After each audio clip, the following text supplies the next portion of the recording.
Hey everybody, Shawn here from Insights, and in this episode of the Automation Show, I'm going to show you how to set up and test a digital twin with Rockwell Logix PACs and Micro800 PLCs. And the digital twin we're going to use is from MHJ Software, and it's called PLC Lab 3D Studio.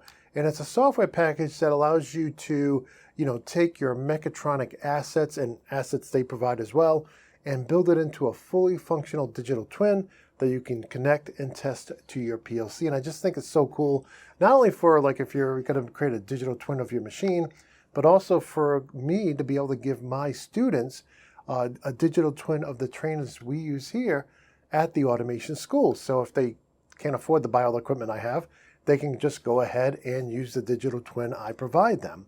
And so I was really happy to team up with MHJ Software to actually be able to bring this software to my students and also bring you this tutorial on how to set it up. Now, just full disclosure here, today I'm going to be using my 5380 right here. It's an L306 ERM.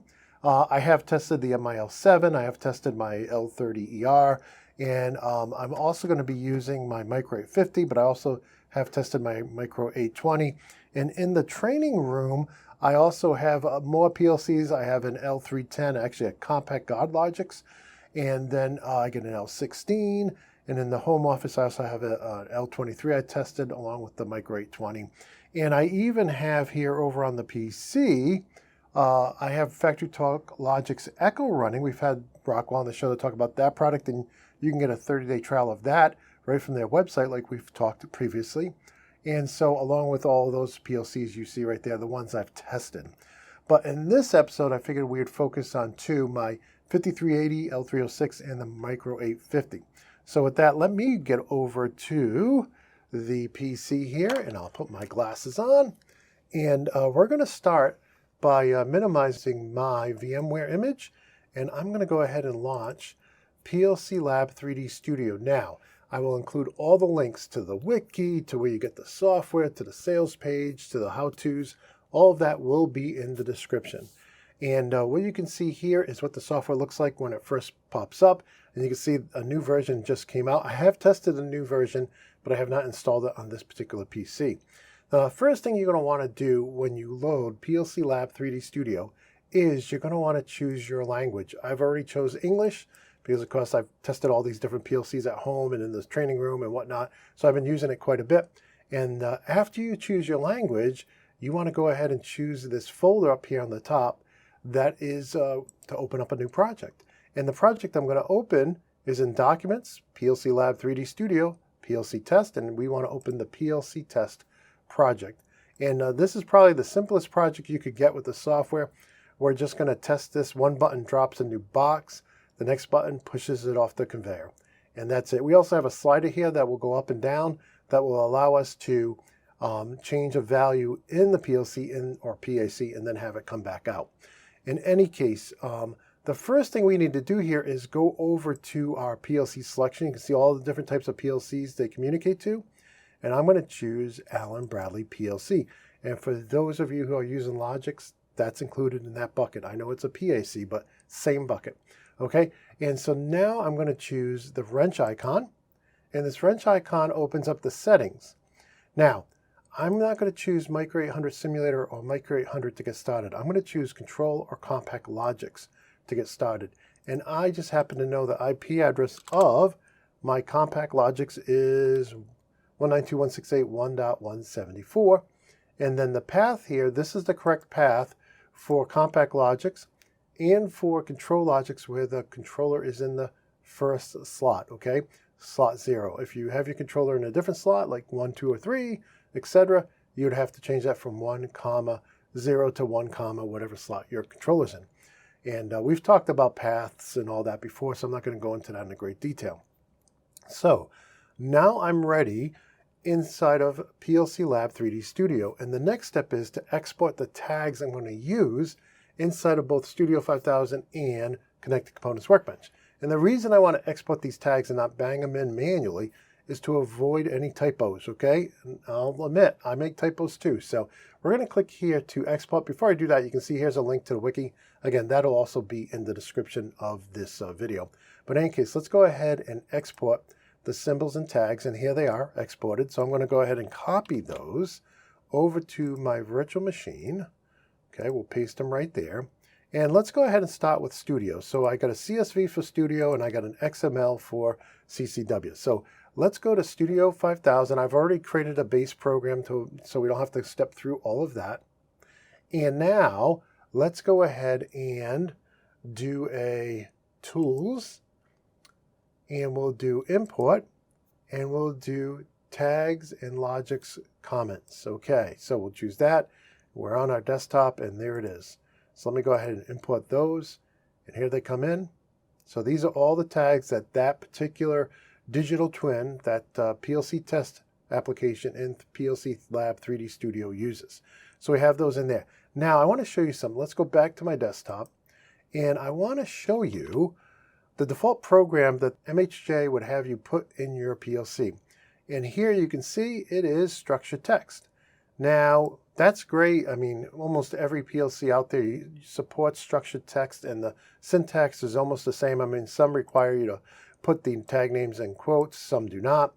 But in any case, here in America, using Logix, structured text is extra. And I know most people like to start learning with lateral logic because that's the language that's used most out there in the field.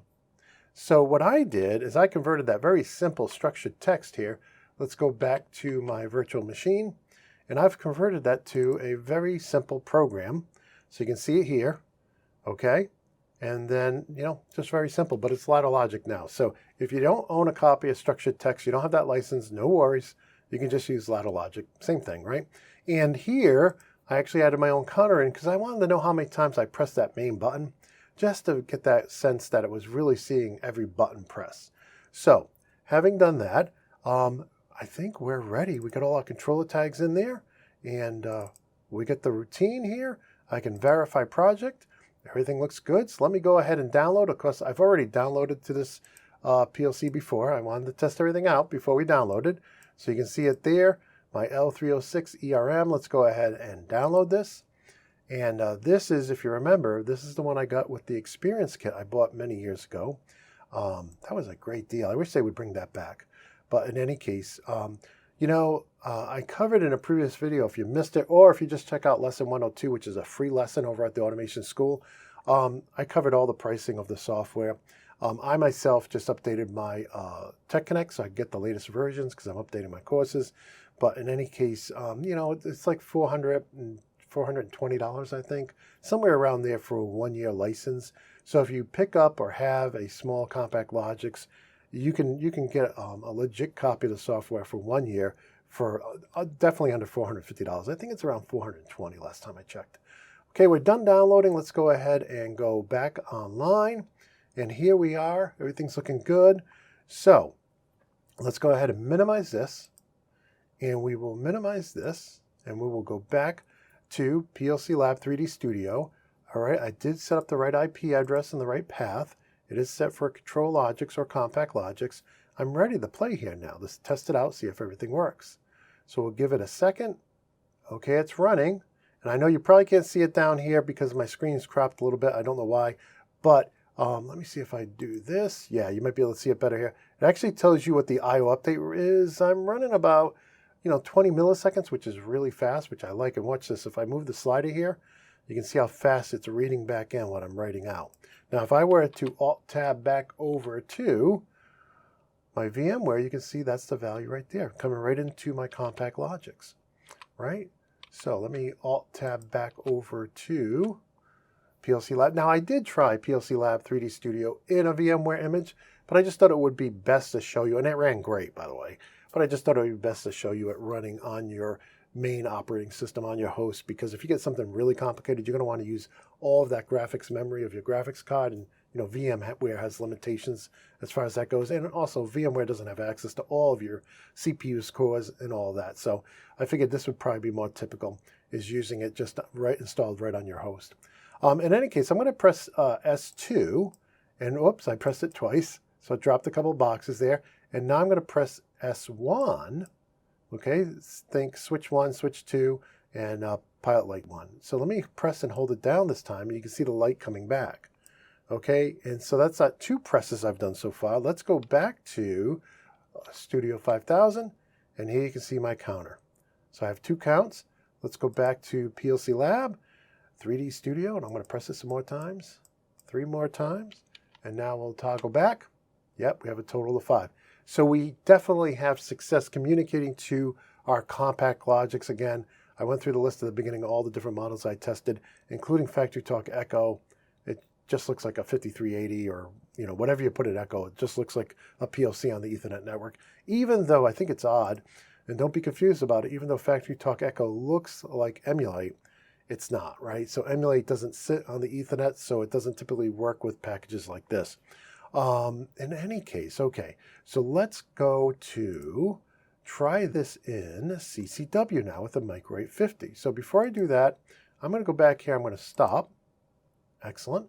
And now I'm going to go back to CCW. Let me minimize this. And to bring in the CCW tags, you can just really copy and paste. So I'm going to go ahead and edit this file. I'm going to select all of the text in that XML file. I'm going to go back to CCW. I'm going to come down here to the bottom of the tags, and I'm just going to do a Control-V to paste them in, and now I get all my tags. Okay, and the same thing here. I've already created a ladder logic program, even though structured text is free with CCW. I just felt I'd keep them both the same, okay? So what we're going to do here is let me go ahead and build the project, and if there's no errors, we'll go ahead and download to it. Just taking a moment. Now this is 22. I did test it on 13. I also tested it on the Micro820. So as long as you have an Ethernet micro, I don't have any of the newer models, but they should work just as well. Okay, being 100% backward compatible as far as Ethernet goes. Okay, so let's go ahead and download it now. And of course, I already have my path over here. So because I already did this once before, so you could always choose your path down here if you needed to. And with that, you can see the pop-up that says, hey, do you want to go back to run mode? Yeah. I don't know if I want to execute the program, but I do want to go to run mode. So I find it just funny how the terminology is different between the 2 packages. But in any case, here you can see I'm online. Let me close this guy down. And this is kind of a different look if you're in 22 versus 13.